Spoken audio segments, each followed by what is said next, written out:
Hello and welcome to Stuff and Things with Chris. I'm your host Chris.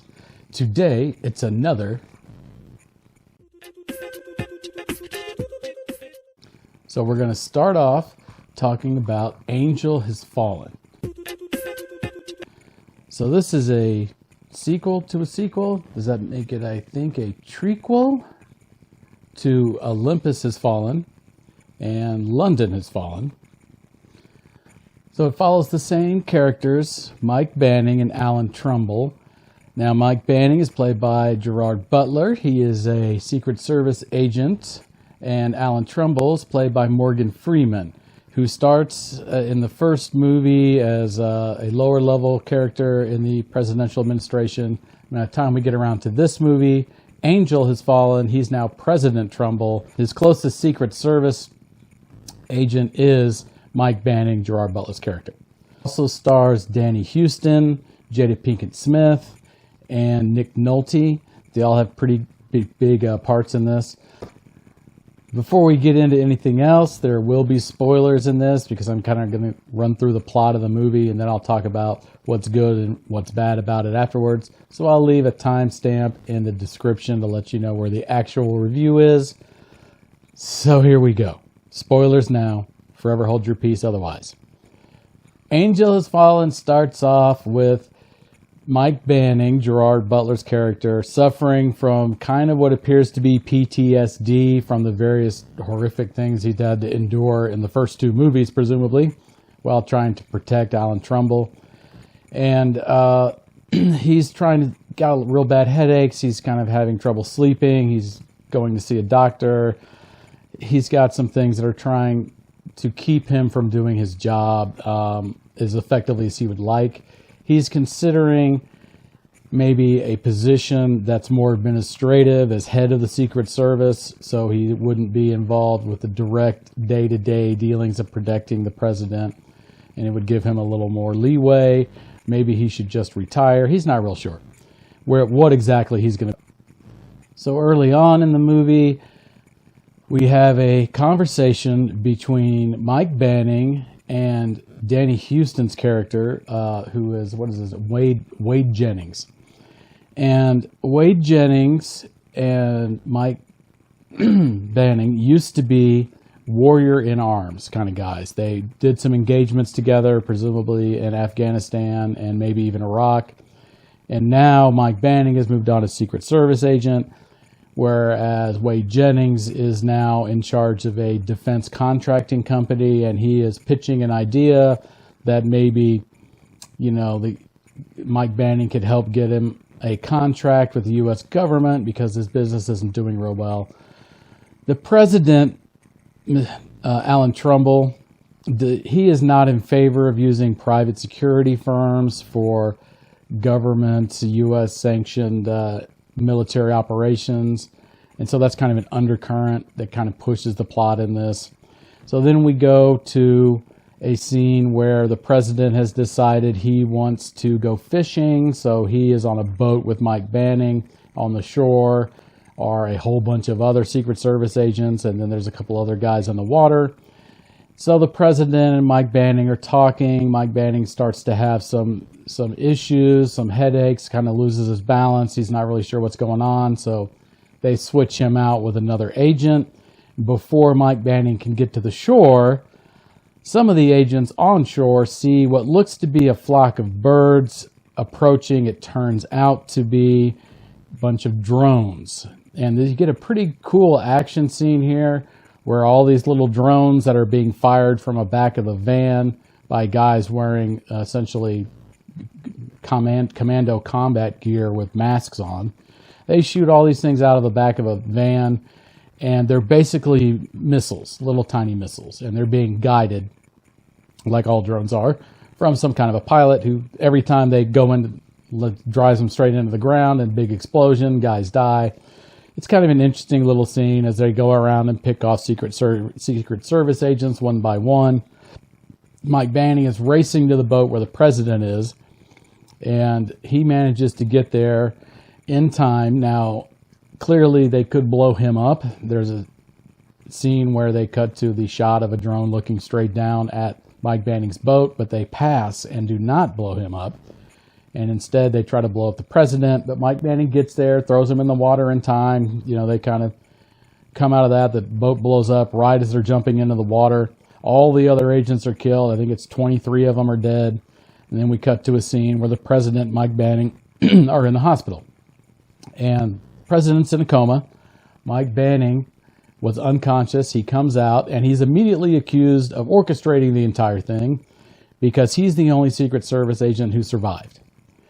And so that kicks off a whole political behind-the-scenes thing where the vice president takes over because the president is incapacitated.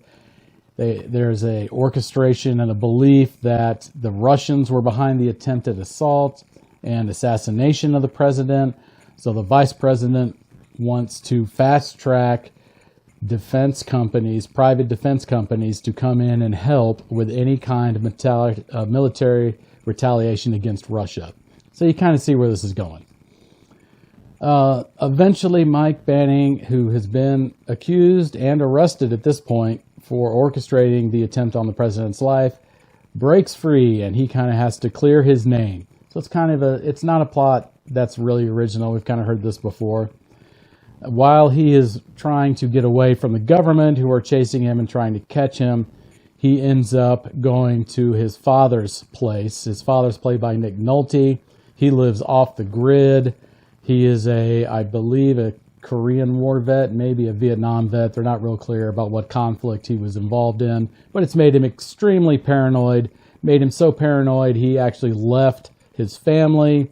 So Mike Banning has grown up alone, and his father, what is his father's name? I can't remember. Let me see, I got it written down. Oh, Clay. Clay is Nick Nolte's character, Clay Banning.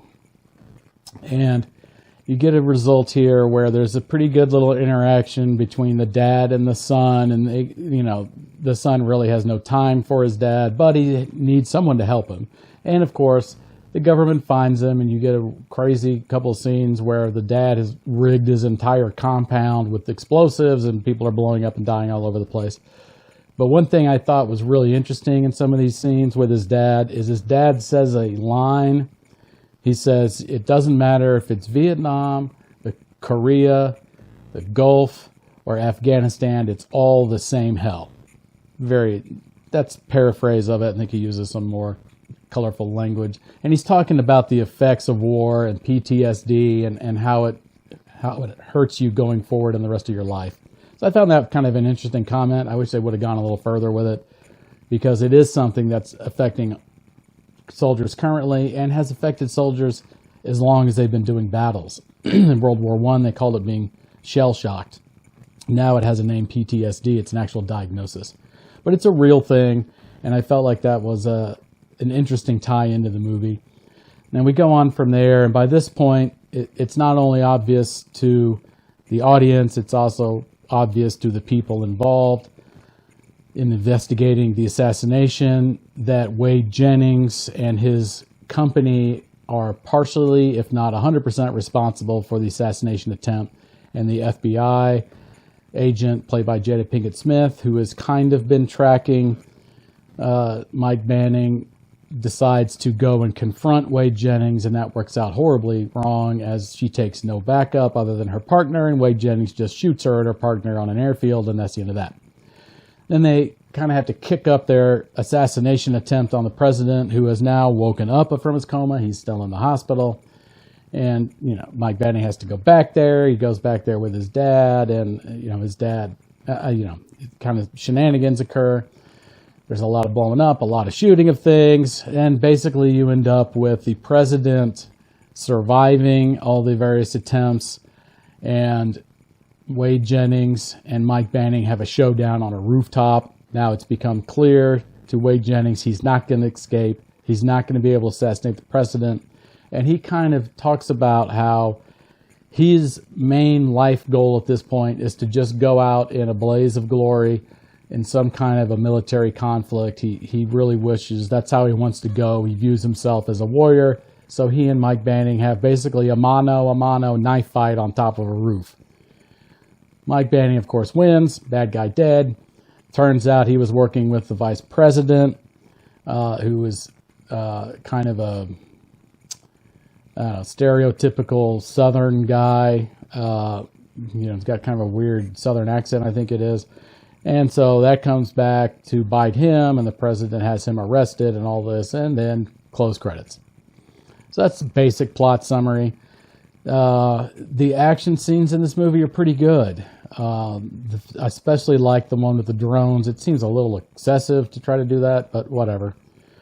They could have just flown all of the drones straight at the president's boat, but instead, for some reason, they fly them over the land and start randomly killing Secret Service agents first, which seems counterproductive.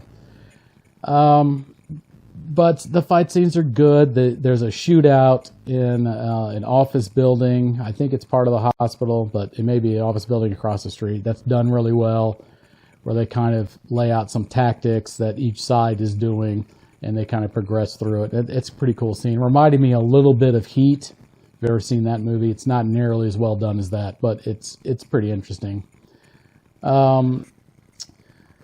I think the acting in it is pretty good. The first two movies in this series were pretty much just straight popcorn, blow-up action movies with giant set pieces. They were blowing up the White House. They were blowing up things in London. And the second one, this one's much more smaller as far as the geography of it. They're basically in a hospital the whole time and at this one site next to the river. There's not giant things blowing up, buildings, landmarks, stuff like that. And they tried to put a much stronger emphasis on the characters in this movie, particularly Mike Banning, Clay Banning, his father, and Alan Trumbull, the president. And I'm a big fan of Danny Houston. I think he does a good job in this movie. It's pretty much a standard kind of corporate villain kind of guy who, a warmonger who wants to be at war and not just kind of sitting around doing nothing. But he's a good actor, and I like him, and he does a good job in this. Gerard Butler, they give him a little more to do in this movie. There's a lot more emphasis on kind of the character of Mike Banning. There's some scenes with his wife and his kid that are attempting to get you more drawn into him. It's not a huge part of the movie. It's not a long part of the movie. So it's kind of filler in between giant action scenes. So you get a little bit of character development with him and Trumbull and even Wade Jennings and even Clay Banning, the father. But it's not going to make you tear up. It's not going to make you go, yeah, at the end of the movie because you're so invested in the characters. It's just kind of like background information, really, is kind of what it feels like. I think overall there's some CGI in it that's pretty good with the explosions and things like that. The FBI thread that runs through this, I was a little disappointed in that. Jada Pinkett Smith is good. Her character is good. She kind of, figures out that maybe Mike Banning is not the guy responsible and maybe she should look elsewhere. So she kind of starts to do that. The choice to bring, once she really begins to figure out it's Wade Jennings, a guy who owns basically a private army at an old Air Force base, why she would bring no backup to go and meet this guy was really odd. I had major question marks forming at that point. And of course, it just leads to her getting shot. So, it's kind of an odd choice to follow her investigation and go along, and then all of a sudden, you're dead. End of that. I do think it's an interesting twist to not really hide who did it. Okay, it's pretty obvious from this immediately that it's Wade Jennings who's done the evil deed. But they don't waste a bunch of time with, gee, who did it? And gosh, he's got to figure it out. And oh my gosh, he's got to do this. The character is established pretty early who the bad guy is. And I think that's a different change from some movies where they kind of drag that out. And, they finally figure out who the bad guy is near the end of the movie. And the audience is like, well, yeah, I figured that out like 10 minutes in, dummies. So I think that's kind of cool. You know, overall, this is a solid B popcorn action flick. It's got some cool fight scenes in it. It's got some cool explosions. It's got a little more character development than the other ones. You're not really going to remember a whole lot 2 or 3 days later, but for a Redbox movie for $1.50, it's really not a bad time. It's kind of fun. I liked it. It fits right in the same there with the first two. You know, Olympus Has Fallen and Angel Has Fallen. Olympus Has Fallen and London Has Fallen. It fits right in with those. You know, those are good action movies. They're not great. They're not going to win a bunch of awards, and they're not going to be something you're going to remember 2 months from now. But still, it's a good time for an hour and a half. So next, we're going to get to this one.